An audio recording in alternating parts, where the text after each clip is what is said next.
Hi అండి, నేను ఈరోజు ఈవినింగ్ స్నాక్స్ ప్రిపేర్ చేసుకుంటున్నాను. My healthy cookware set, stainless steel cookware bowl. నేను ఇట్లా టీ గ్లాస్ వాటర్ తోటి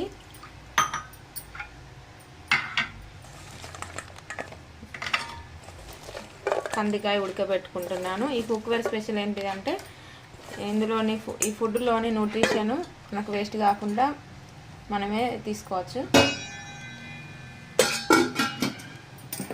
ఇట్లా సిమ్లో ఒక 20 minutes పెట్టుకోవాలి.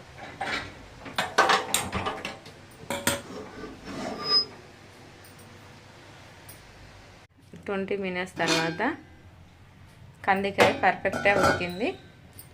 ఇట్లా మనం తక్కువ వాటర్తో బాయిల్ చేసుకోవడం వల్ల మంచి న్యూట్రిషన్ని మనం తీసుకోవచ్చు.